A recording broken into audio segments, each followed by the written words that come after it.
Mes parents se sont assis chez moi, et ont dit, nous savons que nous t'avons abandonné à tes 10 ans, mais c'est de l'histoire ancienne. Ensuite, ils ont exigé d'emménager sous mon toit, alors j'ai répondu, ça n'a jamais été de l'histoire ancienne, et vous feriez bien de partir, avant que je ne cesse d'être poli. Je suis un homme de 30 ans, et j'ai passé la majeure partie de ma vie, à essayer d'accepter le fait d'être l'enfant que mes parents ne voulaient pas. Quand j'avais 10 ans, mes parents m'ont expédié dans la ferme de mon grand-père, juste après la naissance de mes sœurs jumelles.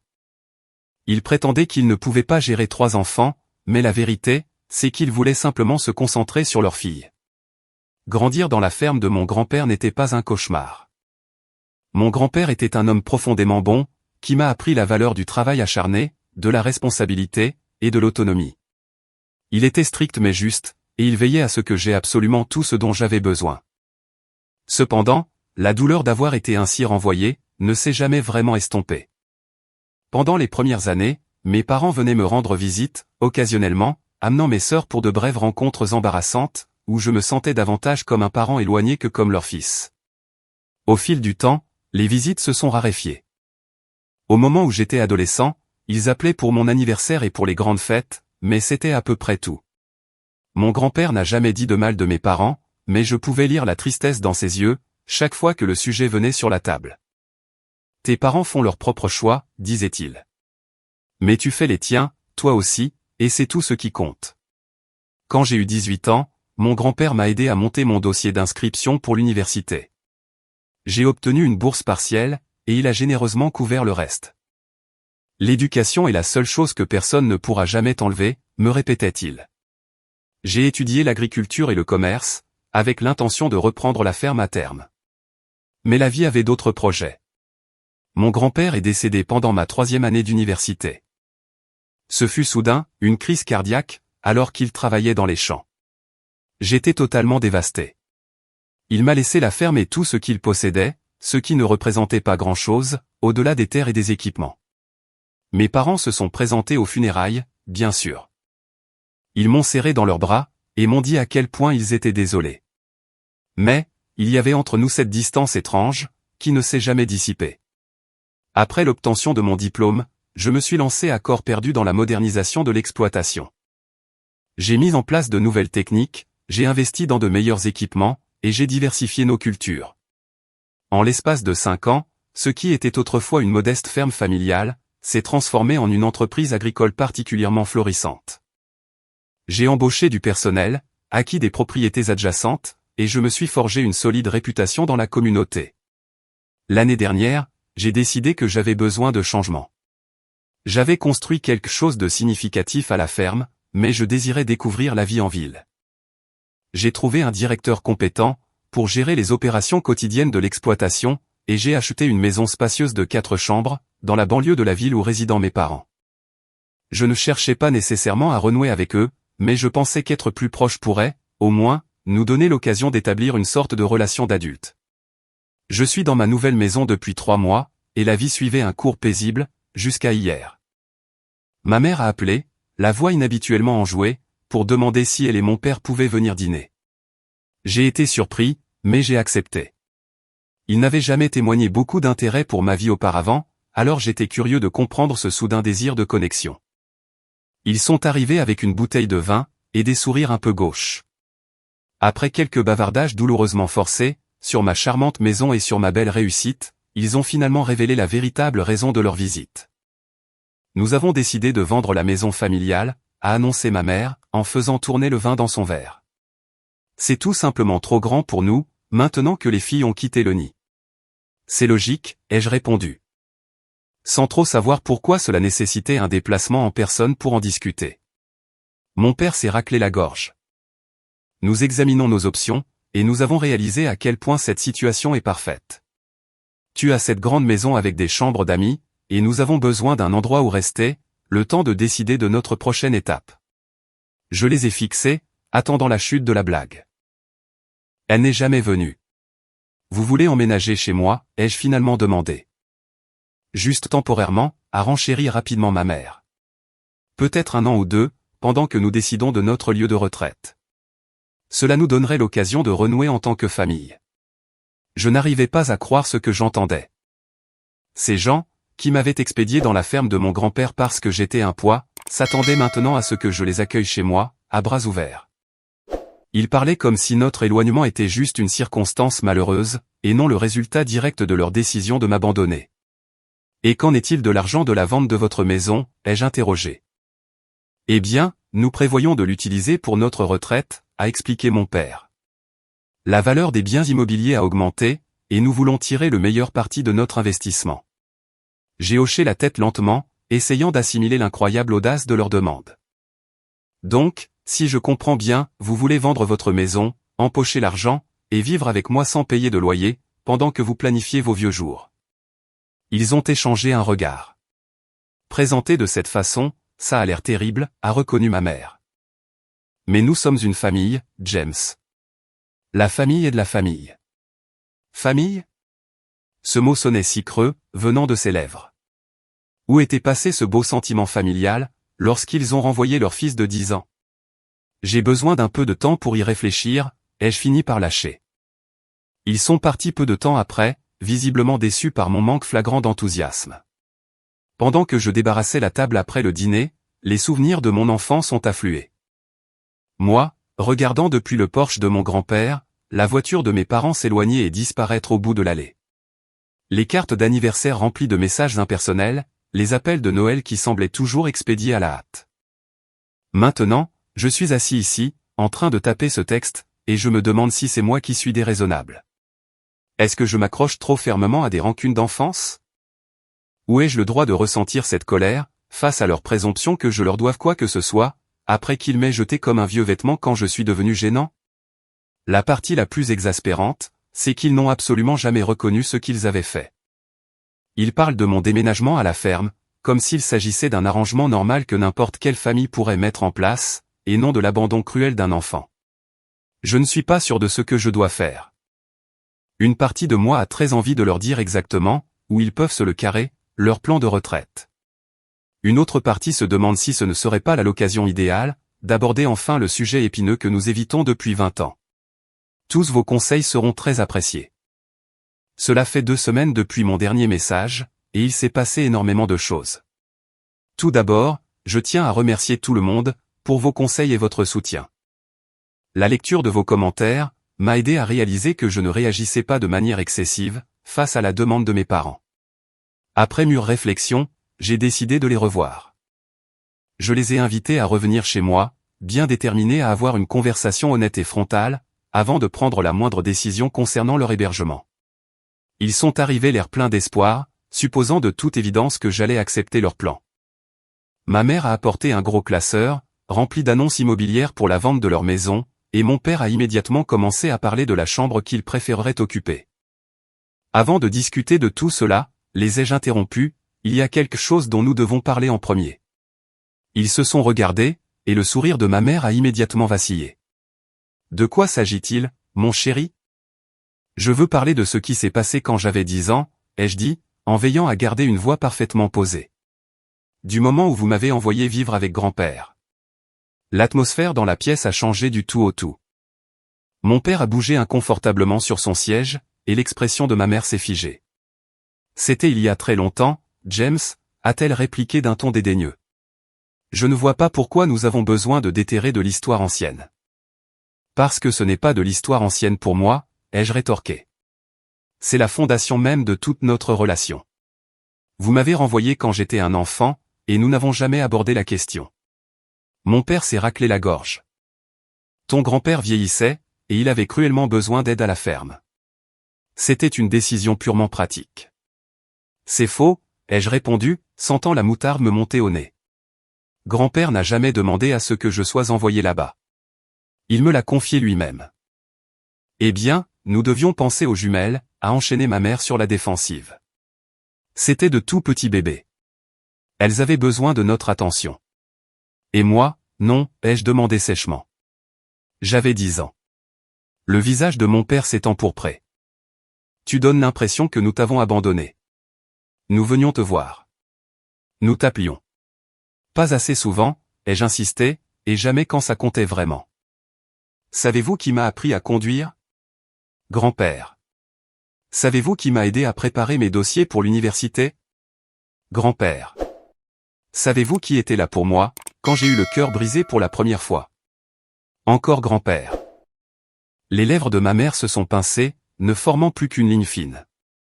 Nous avons fait de notre mieux, compte tenu des circonstances que nous traversions. Non, ce n'est pas le cas, ai-je asséné, laissant enfin s'échapper les mots que j'avais refoulés pendant 20 longues années. Vous avez délibérément choisi ces circonstances. Vous avez choisi de garder les jumelles, et de vous débarrasser de moi. Vous avez choisi d'être des parents pour elles, et pas pour moi. Ce n'est pas juste, a protesté mon père. Nous t'avons toujours considéré comme notre propre fils. Vraiment? À quand remonte la dernière fois où vous m'avez posé de vraies questions sur ma vie? Savez-vous seulement quelle culture je produis à la ferme, ou bien le nom de la femme avec qui je suis sorti pendant 3 ans, avant notre rupture l'été dernier? Leur silence gêné était une réponse suffisante. J'ai passé l'intégralité de ma vie d'adulte, à essayer de me convaincre que ce que vous m'aviez fait était, d'une manière ou d'une autre, justifiable, ai-je poursuivi.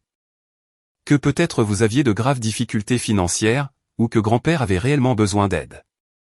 Mais la triste vérité, c'est que vous ne vouliez tout simplement plus de moi dans vos pattes. J'étais devenu encombrant. Les yeux de ma mère se sont remplis de larmes.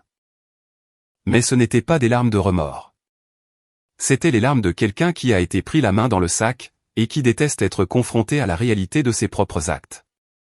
Si c'est ainsi que tu ressens les choses, peut-être devrions-nous chercher d'autres options pour notre hébergement, a-t-elle tranché froidement. Je pense sincèrement que ce serait préférable, ai-je acquiescé. Car la vérité, c'est que je ne veux pas que vous viviez ici. Non pas parce que je cherche à me venger, ou parce que je suis encore en colère à cause du passé même si je le suis effectivement. Mais plutôt parce que nous n'avons pas le genre de relation où vivre ensemble aurait le moindre sens. Mon père s'est levé brusquement. Je crois que nous avons terminé ici. Viens, Diana. Alors qu'il se dirigeait vers la sortie, j'ai senti un immense sentiment de soulagement m'envahir. Pour la première fois, j'avais exprimé ce que je ressentais au fond de moi, au lieu de ravaler ma souffrance pour maintenir une paix illusoire.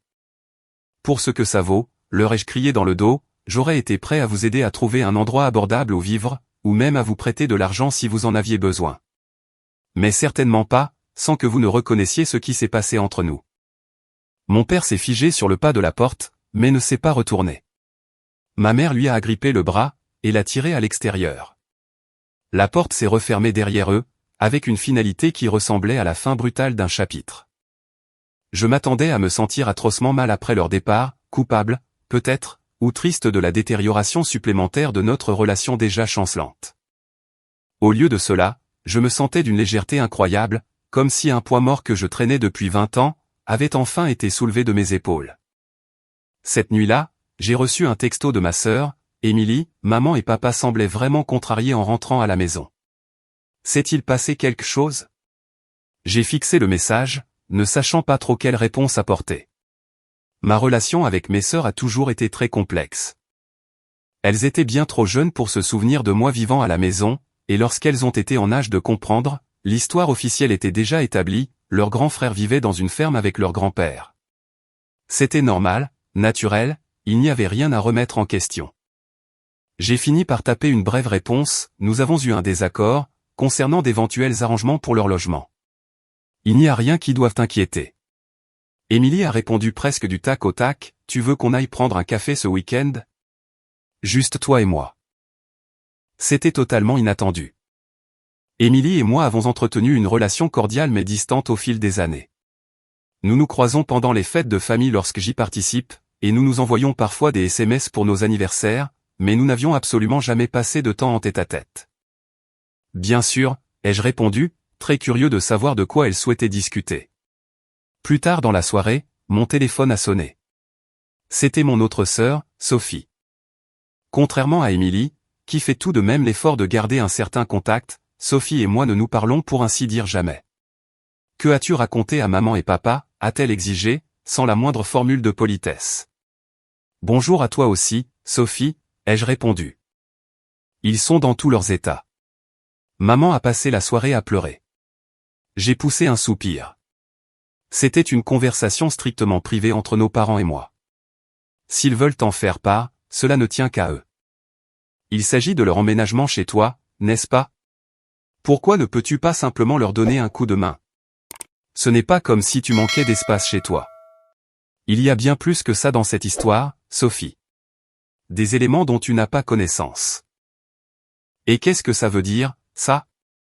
J'ai hésité, ne voulant surtout pas mêler mes sœurs à ce conflit. Malgré tout ce qui s'était passé, je ne voulais pas ternir la belle relation qu'elles entretenaient avec nos parents. Demande à maman et papa ce qui s'est réellement passé quand j'avais 10 ans. Demande-leur pourquoi je suis parti vivre avec grand-père. Il y a eu un lourd silence à l'autre bout du fil. Puis, mais de quoi parles-tu, à la fin? Tu es allé vivre chez grand-père parce que tu le voulais, parce que tu adorais la vie à la ferme. J'ai fermé les yeux, pas surpris une seule seconde que ce soit la version qu'on leur ait servie. Ce n'est pas du tout ce qui s'est passé, Sophie.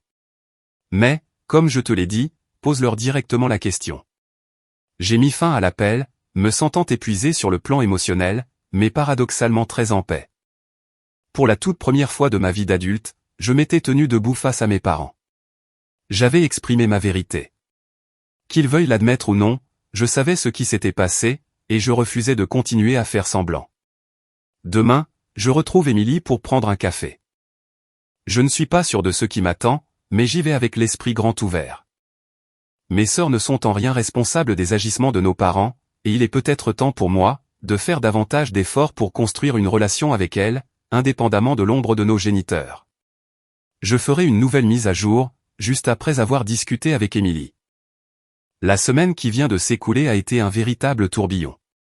Mon café avec Émilie a débouché sur des révélations auxquelles je ne m'attendais pas, et les conséquences ont été à la fois douloureuses et curatives, d'une manière que je n'aurais jamais pu imaginer. Quand je suis arrivé au café, Émilie y était déjà, installée à une petite table dans un coin, avec 2 tasses fumantes. Elle a souri nerveusement à mon approche, et j'ai su tout de suite que ce n'était pas juste pour prendre des nouvelles en passant. « J'ai commandé pour toi », a-t-elle annoncé. « Noir, avec un sucre, c'est bien ça ?» J'ai été sincèrement surpris qu'elle se souvienne de mes habitudes. Merci. Nous avons échangé des banalités pendant quelques minutes, parlant de son travail d'institutrice en maternelle, et de mon quotidien à la ferme. Il y avait cependant une forte tension sous-jacente. Finalement, Émilie a pris une grande inspiration, et est allée droit au but. « Sophie m'a raconté votre conversation. Elle m'a répété ce que tu as dit, concernant les véritables raisons de ton départ chez grand-père. » J'ai hoché la tête, attendant tranquillement qu'elle poursuive. « James, je ne comprends pas, maman et papa nous ont toujours affirmé que tu voulais ardemment vivre à la ferme, que tu les avais suppliés de te laisser rester avec grand-père, parce que tu adorais cet endroit plus que tout. » Ce n'est pas ce qui s'est passé, ai-je répondu d'une voix douce.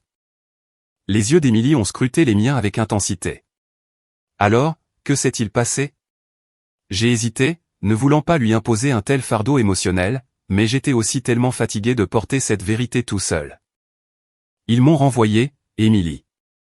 Après votre naissance à toi et Sophie, ils ont jugé qu'ils ne pouvaient pas gérer 3 enfants à la fois. Alors, ils ont fait mes valises, et m'ont conduit de force à la ferme de grand-père. Son visage est devenu livide. Non, ça ne peut pas être vrai. Il ne ferait jamais une chose pareille. J'avais seulement 10 ans, ai-je continué. Je me souviens très bien d'avoir pleuré, en les regardant partir au loin en voiture. Grand-père m'a assuré que c'était juste temporaire, qu'ils avaient simplement besoin d'un peu de temps pour s'adapter à votre arrivée. Mais les semaines se sont transformées en mois. Et les mois en longues années. Les yeux d'Émilie se sont remplis de larmes. Mais il venait te voir. Il nous amenait pour te rendre visite. Très rarement, ai-je corrigé. Et ces visites sont devenues de moins en moins fréquentes avec le temps. Au moment où je suis entré au lycée, c'était un miracle si je les voyais 1 ou 2 fois dans l'année. Elle a secoué la tête, luttant visiblement pour concilier mes paroles, avec l'image des parents aimants qu'elle connaissait. Pourquoi n'as-tu jamais rien dit? Qui avait-il à dire? Au moment où Sophie et toi étiez enfin en âge de comprendre, la situation était déjà ancrée dans le marbre. Et très honnêtement, je ne voulais pas faire peser ce poids sur vos épaules. Ce n'était en aucun cas de votre faute. Émilie est restée silencieuse pendant un long, très long moment. Puis, elle a sorti son téléphone de son sac. Il faut que j'en parle à Sophie, immédiatement. 20 minutes plus tard, Sophie a déboulé au café, le visage déformé par une tempête d'émotions. Elle s'est assise sans même me saluer, fixant directement Émilie. T'a-t-il raconté la même fable qu'à moi? Émilie a hoché la tête, l'expression particulièrement sombre. Sophie s'est alors tournée vers moi, les yeux plissés de colère. Je ne te crois absolument pas. Pourquoi inventerais-tu une horreur pareille? Je n'invente strictement rien, Sophie, ai-je dit avec un calme olympien. Je te raconte la stricte vérité sur ce qui s'est passé. Nos parents n'abandonneraient jamais leur propre enfant, a-t-elle insisté avec véhémence. Jamais. Je n'ai pas dit qu'ils m'avaient abandonné, ai-je tenu à clarifier, même si c'était exactement la sensation que j'avais éprouvée. Ils m'ont envoyé vivre chez grand-père. Ils n'ont pas complètement rompu le contact. Ils ont simplement donné la priorité absolue à leur nouvelle famille, au détriment de celle qui existait déjà. Le visage de Sophie s'est empourpré de fureur. C'est totalement ridicule. J'appelle maman. Avant même que je ne puisse m'y opposer, elle avait composé le numéro sur son téléphone. Elle a activé le haut-parleur, juste au moment où notre mère décrochait. Sophie, est-ce que tout va bien? Je suis avec James et Emily, a déclaré Sophie, la voix tremblante de tension. James est en train de nous raconter une histoire aberrante, disant que papa et toi l'avez envoyé loin de nous quand il avait 10 ans, parce que vous étiez incapables de gérer 3 enfants. Dis-lui qu'il a complètement tort. Il y a eu un long silence pesant à l'autre bout du fil. Bien trop long. Maman, l'a incité Émilie, la voix chevrotante. Notre mère a laissé échapper un lourd soupir. C'est compliqué, les filles. Votre père et moi traversions de graves difficultés, juste après votre naissance. Des jumelles, c'est énormément de travail, et nous étions totalement dépassés. Le grand-père de James a gentiment proposé de le prendre pour un temps, afin de nous soulager. Pour un temps, n'ai-je pu m'empêcher de la couper. Je n'ai plus jamais revécu à la maison. Une nouvelle pause. Comme je l'ai dit, c'est compliqué. Nous pensions sincèrement que c'était le mieux pour tout le monde. L'expression de Sophie est soudain passée de la colère à un état de choc profond. Donc, c'est vrai. Vous l'avez bel et bien renvoyé. Nous avons pris la meilleure décision possible, avec les éléments que nous avions à l'époque, à plaider notre mère sur la défensive. Et James était très heureux à la ferme. Il s'est merveilleusement bien adapté. Tout simplement parce que je n'avais pas le choix, ai-je rétorqué froidement. C'est grand-père qui a fait en sorte que ça marche, certainement pas vous. Émilie a essuyé les larmes qui coulaient le long de ses joues. Maman, comment as-tu pu faire une chose pareille? Vous êtes bien trop jeune pour comprendre ce que nous vivions, les filles, a répondu notre mère, la voix se durcissant. Nous avions 2 nouveau-nés à charge, de gros problèmes financiers, et votre père enchaînait les heures supplémentaires. Quelque chose devait céder. Quelque chose, pas quelqu'un, ai-je lancé, cinglant. J'étais votre propre enfant, pas un objet dont on se débarrasse commodément quand les choses deviennent difficiles. Ça suffit maintenant, a craqué notre mère. Je refuse d'avoir cette conversation au téléphone. Si vous tenez tant à en discuter, nous le ferons en famille, et face à face. Elle a raccroché brusquement, nous laissant tous les 3 assis, dans un silence de cathédrale. Sophie avait l'air complètement sonnée. Je n'arrive pas à y croire. Toutes ces années, nous avons grandi en pensant que... Je sais, ai-je murmuré doucement. Ce n'est absolument pas de votre faute. Vous étiez bien trop petite pour vous souvenir de ma présence à la maison, et quand vous avez été en âge de vous interroger, la fausse histoire était déjà solidement implantée. Émilie a tendu la main par-dessus la table, et a serré la mienne. Je suis tellement désolé, James. Je n'en avais pas la moindre idée. Le lendemain, j'ai reçu un texto de mon père, exigeant une réunion de famille chez eux. J'étais très réticent, mais Émilie et Sophie m'ont toutes 2 imploré de venir, affirmant qu'elles avaient viscéralement besoin d'entendre toute l'histoire, avec toutes les parties présentes. Quand je suis arrivé, l'atmosphère était électrique. Mes parents étaient assis d'un côté du salon, Émilie et Sophie de l'autre. J'ai pris place dans un fauteuil indépendant, me sentant comme un parfait étranger, fidèle à mes habitudes. Mon père s'est raclé la gorge. Nous sommes réunis ici, pour dissiper certains malentendus malheureux. Il n'y a aucun malentendu, ai-je coupé calmement. J'ai révélé à Émilie et Sophie la vérité, sur la raison exacte pour laquelle je suis parti vivre chez grand-père. La mâchoire de ma mère s'est crispée. Tu leur as servi une version extrêmement partiale des événements. Alors quelle est votre version? A interrogé Sophie, d'une voix inhabituellement tranchante. Mes parents ont échangé un regard complice, et mon père a pris la parole. Il a longuement raconté à quel point la période avait été éprouvante après la naissance des jumelles, comment il luttait pour joindre les deux bouts financièrement, et comment mon grand-père avait suggéré de lui-même, que je vienne séjourner chez lui. C'était censé n'être que temporaire, a-t-il insisté avec force. Mais tu semblais si radieux là-bas, James. Tu t'épanouissais, d'une manière que nous n'avions jamais vue à la maison. C'est parce que grand-père, lui, me prêtait vraiment de l'attention, ai-je répondu sèchement. C'est parce qu'il me faisait me sentir désiré et important. Nous avons toujours voulu de toi, a protesté faiblement ma mère. Ah vraiment? Est-ce la raison pour laquelle vous ne m'avez jamais demandé de faire mes valises pour revenir à la maison? Est-ce pour cela que vos visites se sont espacées, jusqu'à devenir presque inexistantes? Est-ce pour cette raison précise que vous avez manqué ma cérémonie de remise de diplôme au lycée? Nous étions présents pour ta remise de diplôme, s'est offusqué mon père. Non, vous n'y étiez absolument pas. Vous avez eu une urgence de toute dernière minute, avec le spectacle de danse de Sophie. Faites un effort de mémoire. Ma mère a eu au moins la décence de baisser les yeux, l'air honteux. Nous avons commis des erreurs, James.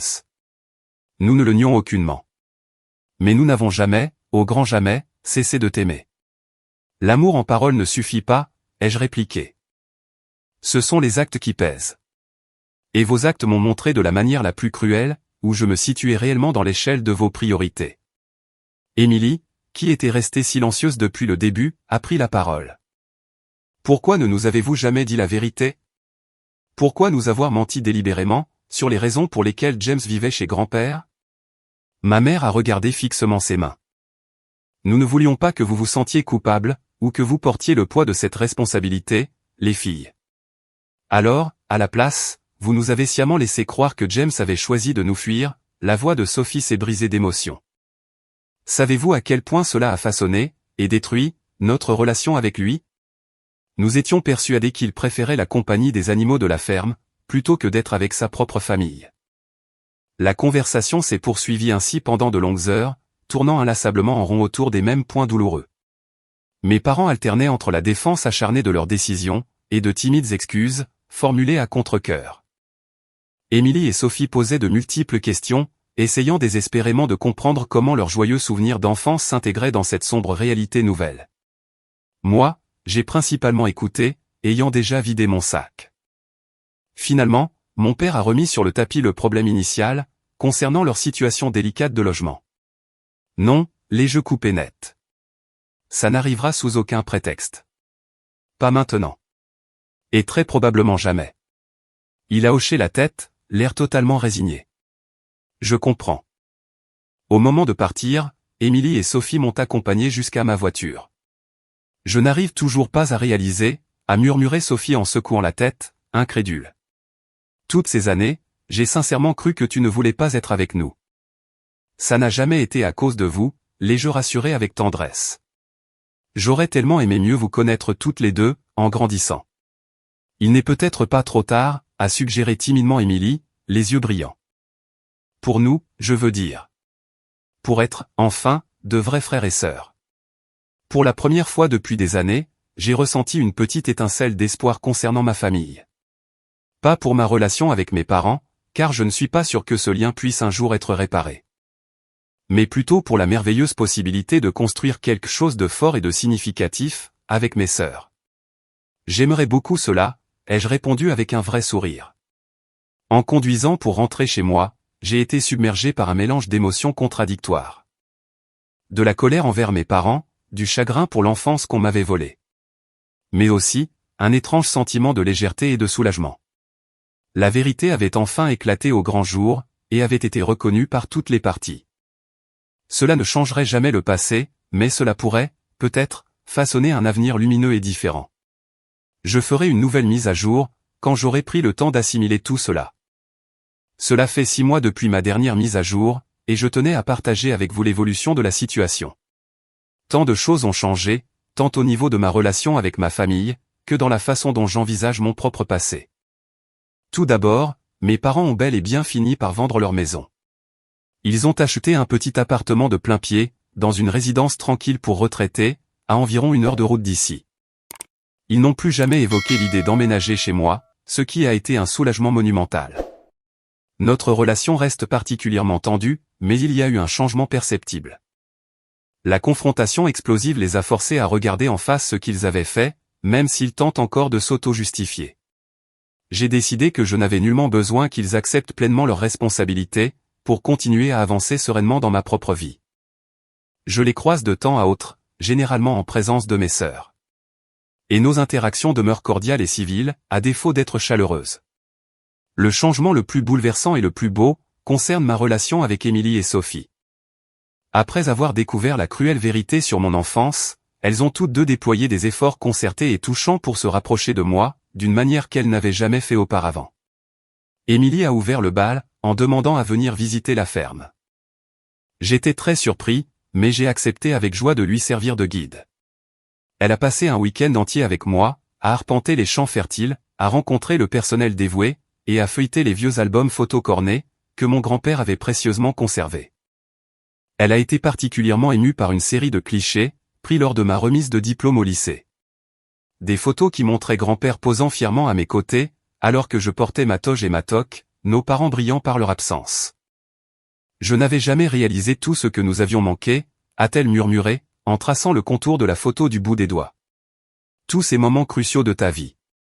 Grand-père était là, les yeux rassurés avec douceur. Il ne manquait absolument aucun de ces moments. Elle a levé les yeux vers moi, les joues inondées de larmes. J'aurais tellement aimé le connaître davantage. Et j'aurais adoré te connaître, toi aussi. Ce week-end a marqué un tournant décisif dans nos vies. Émilie et moi avons découvert avec joie que nous partagions de nombreux centres d'intérêt communs, un amour immodéré pour la littérature classique, une passion dévorante pour le jardinage, et un humour pince sans rire, qui prend souvent notre entourage au dépourvu. Nous avons instauré une belle tradition d'appels téléphoniques hebdomadaires, et de visites mensuelles. Nous alternons joyeusement entre ses venues à la ferme, et mes excursions chez elle, dans le tumulte de la ville. Sophie, de son côté, a mis un peu plus de temps à digérer la situation. La terrible révélation au sujet de nos parents l'a frappée de plein fouet, car elle avait toujours été la plus proche d'eux, et la plus fusionnelle. Pendant un temps, elle a dirigé sa fureur aveugle contre moi, comme si, en dévoilant la vérité, j'avais en quelque sorte engendré le problème. Mais peu à peu, la brume s'est dissipée, et elle a commencé à voir les choses sous un jour différent. Environ 2 mois après la fameuse confrontation, elle m'a appelé à l'improviste. « Je peux te poser une question très personnelle », a-t-elle lancé, sans le moindre préambule. « Bien sûr », ai-je répondu, intrigué. « Est-ce que tu nous vouais une haine féroce quand nous étions enfants ? Je veux dire, nous détestais-tu, Émilie et moi, parce qu'il nous avait jalousement gardés, tout en te renvoyant comme un malpropre ? » La question m'a pris de court, je l'avoue. « Non, Sophie. Je ne vous ai jamais, au grand jamais, détesté. Vous n'étiez que des bébés. Vous n'aviez pris strictement aucune part à leurs terribles décisions. Mais après, quand nous grandissions, et que tu constatais à quel point ils nous traitaient différemment. J'ai pris un instant de réflexion pour formuler ma réponse avec justesse. Il y a eu des moments où je crevais de jalousie, ai-je admis avec franchise. Des moments où je me demandais pourquoi, ils pouvaient vous donner de l'amour à toutes les deux si facilement, alors qu'ils ne semblaient pas en avoir assez en réserve pour moi. Mais je ne vous ai jamais haï pour autant. Si je devais décrire mon sentiment, je dirais que je me sentais juste dramatiquement déconnecté de vous, comme si nous n'étions une famille que sur le papier. Elle est restée silencieuse pendant un long moment, assimilant mes mots. Je veux changer tout ça, a-t-elle finalement déclaré avec force. Je veux être ta vraie sœur, et pas seulement quelqu'un avec qui tu partages des gènes. Depuis cette conversation poignante, Sophie a fait des efforts monumentaux pour m'inclure dans sa vie quotidienne. Elle m'a présenté officiellement à son fiancé, m'a invité avec fierté à sa galerie, elle est une artiste talentueuse, et a commencé à m'inonder de textos spontanés tout au long de la semaine. Des mèmes hilarants, des nouvelles croustillantes de sa journée, de petites questions curieuses sur la ferme. De minuscules choses, certes, mais qui ont posé les fondations solides d'un magnifique pont entre nous. Le mois dernier, un événement totalement inattendu s'est produit. J'ai décidé de trier consciencieusement de vieux papiers ayant appartenu à mon grand-père, en partie par douce nostalgie, et en partie pour m'assurer que tous les documents légaux du domaine étaient parfaitement en ordre. Niché entre de vieilles déclarations de revenus jaunies et des titres de propriété poussiéreux, j'ai mis la main sur une série de lettres. Mon grand-père les avait écrites à l'attention de mes parents, tout au long de ces nombreuses années. Ces lettres n'avaient jamais été affranchies ni postées. C'étaient de simples brouillons, chacun soigneusement daté et pieusement conservé dans une pochette. Elles couvraient l'intégralité de la période où j'avais vécu sous son toit, de mes 10 ans vulnérables, jusqu'à son décès tragique alors que j'étais sur les bancs de l'université. À travers ces lignes émouvantes, mon grand-père implorait à maintes reprises mes parents de reconsidérer leur choix impitoyable, de me ramener à la maison, et d'être les parents aimants que je méritais d'avoir. James vous réclame constamment, écrivait-il la plume lourde, dans l'une des toutes premières lettres. Il a dormi avec son sac à dos entièrement fait pendant les 3 premiers mois, intimement persuadé que vous viendriez le chercher d'un jour à l'autre. Dans une autre missive, plus tardive, il a encore eu les honneurs du tableau d'excellence. J'aurais tant aimé que vous soyez là, pour voir la fierté illuminer son visage lorsqu'il m'a tendu son bulletin de notes. Il a guetté votre voiture chaque jour de cette semaine-là, espérant de tout son cœur que vous viendriez célébrer cette victoire avec lui. Et plus tard, alors que je faisais mon entrée au lycée, il ne demande plus du tout à rentrer à la maison. Je pense qu'il a finalement accepté, avec résignation, que cette ferme soit son unique foyer désormais. Mais parfois, je le surprends à fixer inlassablement le bout de l'allée, et je sais, au fond de moi, qu'il vous attend toujours. Lire ces lettres poignantes, c'était comme rouvrir au couteau une vieille blessure mal cicatrisée. Je pouvais ressentir à nouveau, avec une acuité terrifiante, toute la détresse de cet enfant abandonné. La confusion étouffante, et cet espoir constant et destructeur que, d'une manière ou d'une autre, un beau jour, mes parents voudraient me reprendre auprès d'eux. Mais paradoxalement, il y avait aussi quelque chose d'incroyablement apaisant et curatif là-dedans. Mon grand-père m'avait vraiment vu, tel que j'étais. Il avait reconnu et validé ma douleur, même lorsqu'il était impuissant à y remédier. Il s'était fait mon plus fervent avocat, même si son plaidoyer passionné était tombé dans l'oreille d'un sourd. J'ai décidé, d'un commun accord avec moi-même, de partager ces lettres précieuses avec Émilie et Sophie. Elles sont venues à la ferme le temps d'un beau week-end. Nous nous sommes assis tous les 3 sur le porche en bois, ce même porche d'où j'avais regardé, impuissant, mes parents s'éloigner en voiture toutes ces années plus tôt, et nous avons lu les mots de mon grand-père, ensemble, en silence. Sophie a pleuré à chaudes larmes, le visage enfoui dans ses mains tremblantes. Émilie est restée de marbre, très immobile, le visage d'une pâleur cadavérique. Elle tendait parfois la main pour effleurer mon bras, comme pour se rassurer que j'étais bel et bien vivant, et là, à ses côtés. Je ne comprends pas comment ils ont pu commettre une atrocité pareille, a fini par murmurer Sophie, la voix brisée par les sanglots. Moi non plus, ai-je avoué avec une sincérité désarmante. Et je ne suis pas du tout sûr d'être capable de le comprendre un jour. Émilie a délicatement ramassé l'une des lettres, ses doigts effleurant avec respect la belle écriture cursive de notre grand-père. Il t'aimait d'un amour infini. Oui, ai-je reconnu avec un sourire triste. Il m'aimait. Nous t'aimons aussi, a soudainement lâché Sophie, avec une ferveur inattendue. Je sais que ce n'est pas pareil. Je sais que ça ne compense aucune de tes souffrances, mais c'est la stricte vérité. J'ai levé les yeux, et j'ai regardé mes sœurs. Je les ai vraiment, profondément regardées. Émilie, avec ses beaux yeux pensifs, et sa force tranquille et rassurante. Sophie, avec sa passion artistique débordante, et sa détermination toute neuve et féroce. Pour la toute première fois, je ne les voyais plus comme de simples extensions de nos parents défaillants, ou comme les enfants privilégiés qui avaient pris ma place. Je les voyais enfin comme des individus à part entière, comme des personnes innocentes, qui avaient été piégées dans le même engrenage familial dysfonctionnel qui m'avait brisé, bien que de manière diamétralement opposée. Je sais, leur ai-je répondu la voix nouée. Et je vous aime toutes les deux, du fond du cœur. La semaine dernière, nous avons concrétisé un rêve, en passant nos toutes premières vacances exclusivement entre frères et sœurs.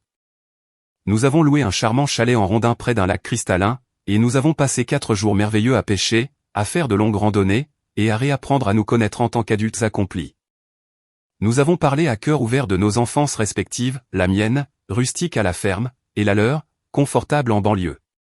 Nous avons partagé des anecdotes savoureuses sur notre grand-père, comblant ainsi les lacunes des unes et des autres. Nous avons ri aux éclats. Nous nous sommes gentiment disputés. Nous avons bu un peu trop de bon vin un soir, et nous avons fini allongés sur le ponton, à admirer les étoiles filantes jusqu'aux premières lueurs de l'aube. Ce n'était pas parfait, loin de là. Il y a eu des moments de gêne palpables. Des moments où le poids de notre lourd passé commun a créé une tension électrique, qu'il était difficile de dissiper. Mais il y a surtout eu des instants de connexion pure et authentique, de compréhension mutuelle profonde, et un immense espoir pour un avenir radieux, où nous serions véritablement une famille soudée. Et non plus seulement des personnes liées par le hasard du sang, et par une histoire terriblement compliquée. Quant à mes parents, j'ai pris la ferme décision de maintenir des limites strictes, sans pour autant les effacer d'un trait de plume de mon existence. Ils ont commencé à réaliser, à leurs dépens, que leurs actions ont des conséquences durables, et que les relations humaines nécessitent d'être entretenues avec soin. Que l'amour véritable se prouve par des actes concrets, et non pas seulement par de belles paroles creuses. Savoir s'ils pourront un jour mesurer la profondeur du gouffre qu'ils ont créé, je l'ignore totalement. Mais la vérité, c'est que je n'attends plus, ni leur approbation, ni leur acceptation. Je me suis bâti une vie riche et belle, et maintenant, je construis de vraies relations solides avec mes deux sœurs. La ferme est plus florissante que jamais. Ma maison en banlieue me semble, chaque jour qui passe, un peu plus chaleureuse et accueillante. Et, pour la toute première fois de mon existence, j'ai le sentiment profond d'avoir des membres de ma famille qui me voient tel que je suis, et qui m'apprécient à ma juste valeur. Je me rends toujours régulièrement sur la tombe couverte de lierre de mon grand-père. Je lui donne des nouvelles fraîches de la ferme, de ma vie bien remplie, et de cette merveilleuse connexion inattendue que je tisse patiemment avec mes sœurs. J'aime me bercer de l'illusion qu'il serait fier. Fier, non seulement de ce que j'ai accompli professionnellement, mais aussi et surtout, de l'homme que je suis devenu malgré les épreuves. Il m'a enseigné la résilience, l'autonomie, et l'inestimable valeur du travail acharné. Mais, par-dessus tout, il m'a appris le pouvoir libérateur du pardon. Pas ce pardon lâche, qui cache les mauvaises actions sous le tapis, mais plutôt ce pardon courageux, qui reconnaît la blessure béante, sans pour autant lui laisser le pouvoir de définir votre avenir. Je ne sais absolument pas ce que me réserve le prochain chapitre de ma vie, mais une chose est sûre, je l'aborde avec beaucoup plus d'espoir et de lumière, que je n'en ai ressenti depuis bien trop longtemps.